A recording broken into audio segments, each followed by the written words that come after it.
Pour beaucoup de lecteurs qui se sont replongés dans l'ouvrage de M. Camus, La peste s'est avérée un vrai radeau de survie,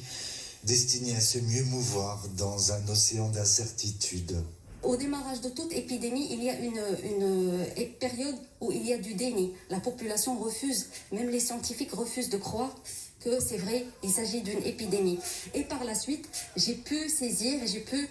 comprendre toute cette mobilisation qu'il y a autour de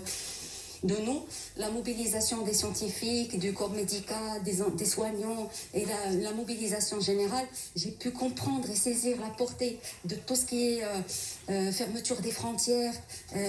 isolement. Mais aussi, je garde de cette relecture tous ces moments d'espoir, tous ces petits moments de plaisir à partir de choses quotidiennes, toutes simples, toutes banales, comme par exemple, d'après le livre, des moments de contemplation du crépuscule, ou des moments où le personnage, un des personnages du livre va nager seul dans une rivière, ou comme c'était le cas pour moi, mélanger de la farine et préparer du pain et faire plaisir aux gens autour. Ce qu'aura permis la relecture de cette fable réaliste publiée en 1947 et accessoirement l'arrivée de cette pandémie fin d'année 2019, c'est de constater qu'on a là entre les mains un petit, très grand roman